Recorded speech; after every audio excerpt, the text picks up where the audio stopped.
In this video, you'll learn some 3D modeling tricks that can help you make your games faster while also making them run faster and look better.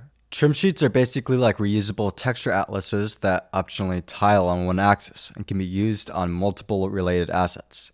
They can reduce texturing time, make scenes more consistent, reduce draw calls, increasing your game's frame rate, and reduce your game's file size and loading times. Make sure to include large areas with not a lot of detail as your base to prevent having too much noisy detail, as well as having some nice detailed areas.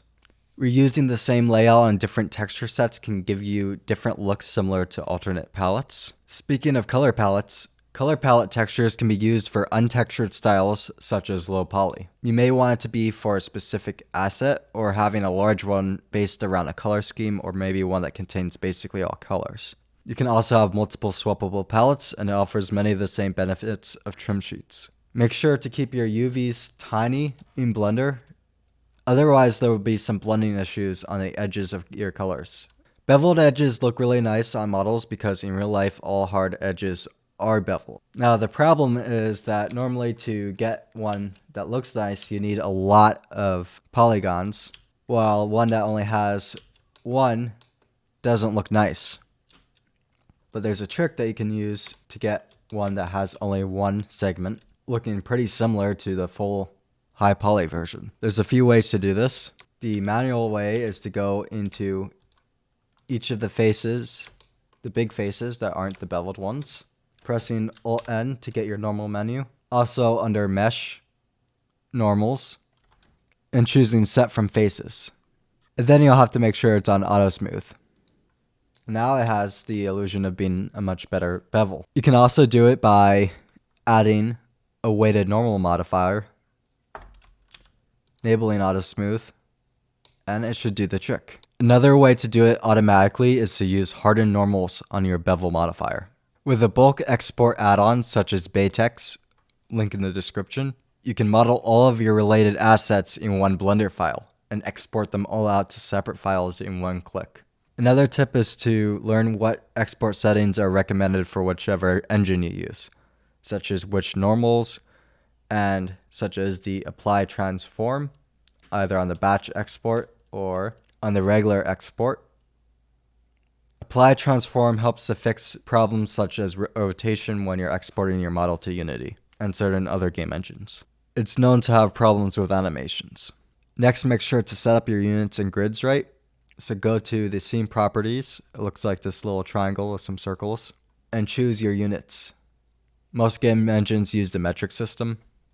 You can adjust it to be centimeters or meters or whichever you want.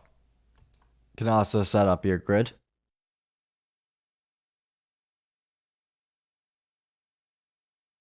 Keep your models to scale. Use real-world sizes for more realistic game styles.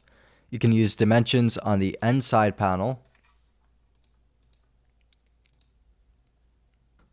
or the measure tool for subparts of your model such as the legs of a table. You can also place your character model in your scenes to check if the size looks about right. This table is obviously too big. Maybe that's more normal. Think about where to place your model's origin point. Certain spots will make it much quicker to edit your levels. Often you'll want it to be on the bottom so that you can easily place it on the floor in your level editor. Corners also work well for many models. So for example, if I moved this one, and you'll see this is in the center, I have to guess where it is, I have to move it, and then I have to scale it. And maybe I placed it in the wrong spot. Maybe I went there instead. Then I have to move it again, fix the scale, and it can cause problems. Well, if I have it at the end like this one, there's a 50% chance that if I have to edit it, all I have to do is scale it. I don't have to move it or anything. Same with rotation. If I only needed to rotate, I just have to rotate here. Unless, of course, I have to rotate it from this end, where it'll be a problem just like this one. Here, if I wanted to rotate, no matter which way I go, I have to go and then fix the location afterwards. You can edit the origin point by pressing Ctrl period and then pressing G to move it. And then press Control period again, and you'll be back into normal editing mode. You can also use options, origins. That's the same thing.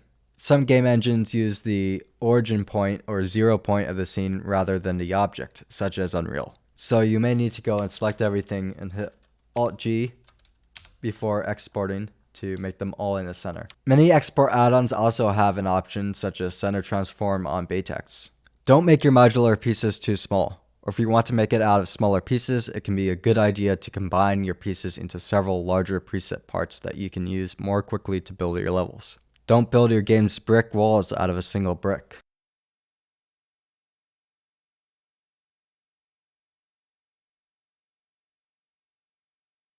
You don't need to be a perfectionist. You don't need perfect quad-based topology. If you use booleans here, creating a result like this, and it looks fine, then it is fine when you're making models for your indie games. Of course, if you're making your models for somebody else's game, they may have a certain way they want them modeled, so do it that way. And it can be a good idea on any portfolio pieces to make sure that you go above and beyond. But you can have weird things, like, for instance, modeling it like this was a little bit easier than modeling it the correct way, so to speak, like this. This may look weirder, but it worked, and it was faster for me to model, so it's fine. There's a few tips I have for quickly reducing your vertex counts. So say we have this model. One way we can do is we can go select each of these, and then control select to the point, and then M at last, and it will merge those vertices all into that last one. So I can do it again. M at last. Another technique is to press X and use limited dissolve, where I try to dissolve things based off of their angles.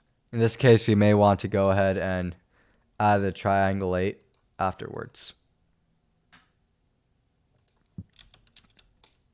And then another method, of course, is to use a decimate modifier and be very careful with setting it so that it just gets rid of stuff that you don't need while not messing up everything else.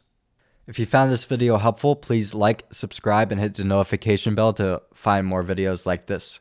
Thank you.